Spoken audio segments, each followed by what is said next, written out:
we have our very own Raymond talking about CodeBuddy, a VS Code plugin that he's been working on that helps with all things MR, PR related, building stuff, and reviewing. Take it away. Thanks, Raymond. Thank you.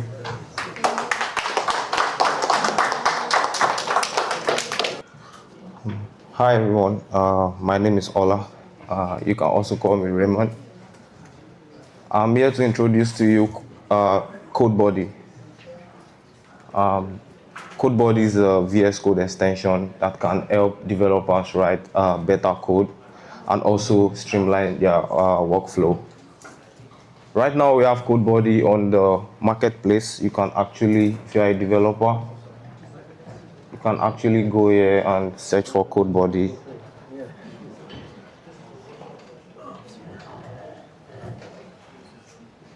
Yeah, this one. You can actually download it and try it out. So, like I said, CodeBuddy is an extension that helps developers to streamline their workflow and write better code. So I'm going to demonstrate how to use CodeBuddy. Actually, I use CodeBuddy daily in my day-to-day activities in my company. I use CodeBuddy for PR review. I use CodeBuddy to understand code base. I use CodeBuddy to do all sorts of things, which I'm going to show to you right now.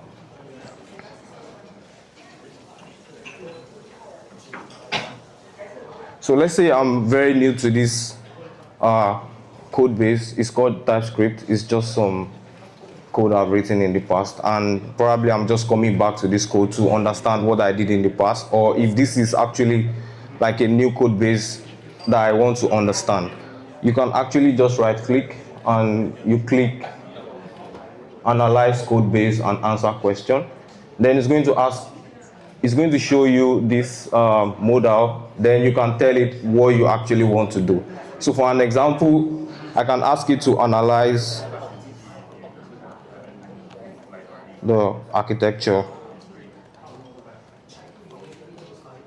of this. So once I click it, so what is happening under the hood is I'm actually using SQLite for developers in the house. SQLite is a file database. I'm going to rewrite it, okay? It's a file database where when you ask this sort of question, if this is the first time you're actually accessing this code base, it's going to take your question, then it's going to analyze the entire code base and save it in a cache, so that next time you ask it similar questions, it doesn't have to do it all over again. So let me just, I just give one command, like maybe analyze. Yeah. Then I'll say refresh analysis. So what is happening under the hood is trying to read your code base and trying to understand the code base that is going to answer the question. So for tech guys, what is actually happening is you're making a call to an LLM. So the LLM is going to take your question, then it's going to read your entire code base, and it's going to index the code base and save it in a cache. So you just give it a few minutes, it's going to give you a response.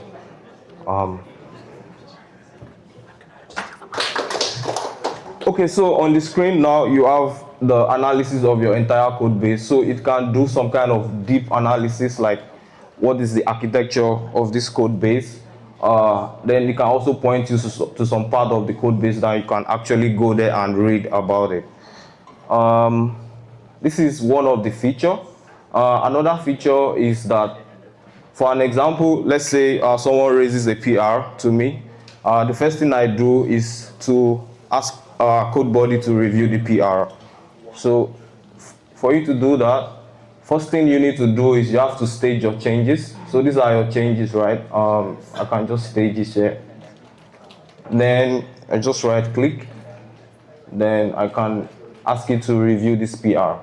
So it's going to ask you which branch do you want to review against. So let's say the main branch. Once I click on the main branch, it's going to tell me how much file changes was done. Then it's going to review the PR and give you like a response, so that before I actually do the PR to whoever is raising the PR to me, CodeBuddy does the PR first. I understand the changes, then I can take it off from there. So what is actually happening under the hood is same thing, text generation. It's going to take the Git difference between the two branches. Then it's going to take your some text that we've written within the application itself, then send it to the LLM. Then the LLM is going to review the PR and send you back a response. I think it's taking a little bit of time because the files were too much, like 105 files. Just so, while this is going on, you can actually change your LLMs. Right now, it supports Gemini, Anthropic, and Grok. So whichever one you have, you can actually change to it. Then also, you can actually change the theme. Just like you have in your VS Code environment, you have the different themes in your VS Code. You can also actually change it over here as well. So CodeBuddy can do quite a lot of things apart from these ones. Some other things that you can do is like you can actually highlight a piece of code, and there are a lot of commands here. First, it can add like a comment to your selected code. If I click that, it's going to create a comment and add it to that code. It can analyze it, it can explain it, it can create a commit message for you. Let's say I'm working on this code base and I want to raise a PR. I can actually ask it to commit a message for me. Also, it can draw the architectural diagram of the piece of code that you're working on. You can also have an inline chart on the code base that you just highlighted. Also, you can ask it to interview you. Let's say, for an example, you have an interview on maybe, let's say, React use effects. You can actually highlight that, then you ask it to interview you on that. Then it's going to give you like a very senior level questions. Then also, it can actually optimize the selected code. It can refactor, pull request, then you can even review the selected code. This is actually taking a little bit of time. That's a bit of big change you made. Yeah, I think it's about 105 files. Then also, CodeBuddy is aware of your directories and your files. Maybe I just try to restart this. It's taking a while. Sorry.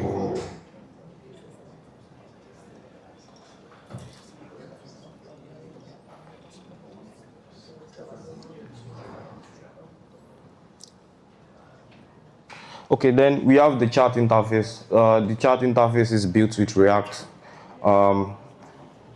We can, just to show that it works, you can just say a little bit of hello. So the same thing is actually text generation that is happening behind the scene. It's sending it to the LLM and you're getting back a response. So one point I also want to make is that CodeBuddy understand your directory and your file. So if I come here and something like this, if you look on the left-hand side, the files are what you see on the right-hand side here. So let's say I want to work on a particular file, a file, yeah. Let's say this Claude.ts. If I can open it. Claude.ts. I can't see. Anyways, this file, I can actually ask some question on this file and it's going to give me some answer. So I'll just say, let's say for an example, I just say review. So what's happening under the hood is it's going to take the context and the text that I've given to it. Then it's going to take the files within the context and send it to the LLM. The LLM reviews it and gives back an answer. So these are some of the things that CodeBuddy can do. It can do much more than that. Then also it has the agent feature. For the agent feature, I'm still working on it, and I might not demo it right now. But what the agent can do actually is it can actually go online. What's happening? See if I can example. You can actually go online when you ask it a question, scrape data, then use it to answer your questions. I think the internet is a little bit slow, but yeah, that's CodeBuddy. If you have any questions.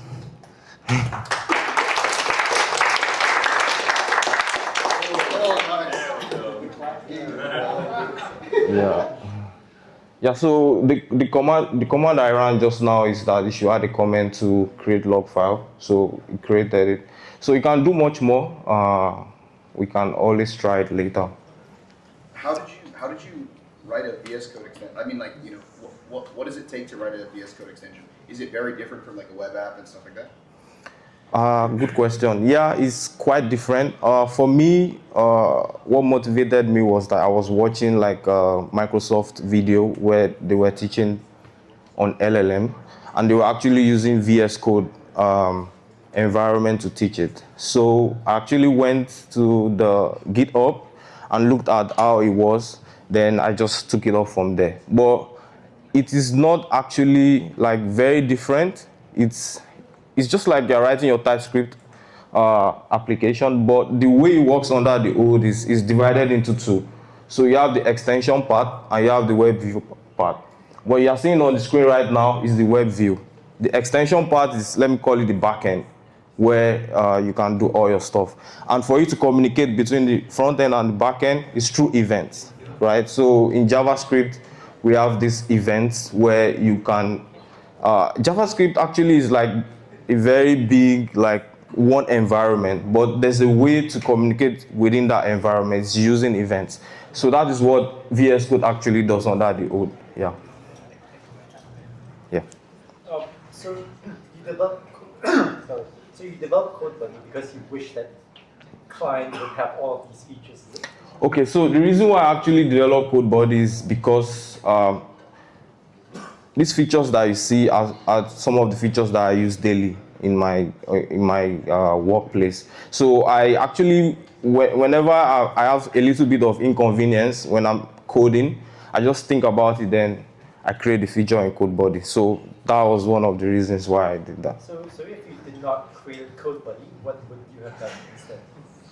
If I didn't create CodeBuddy, I have other applications. I have this application called Restaurant, where you can actually go on.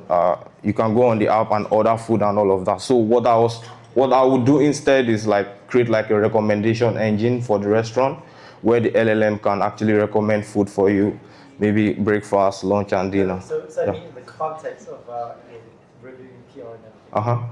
Let's say if you did not create CodeBuddy, I mean, what would you have done instead? Oh, if I didn't create CodeBuddy, I mean, how do you solve this problem with CodeBuddy? How do I solve the problem?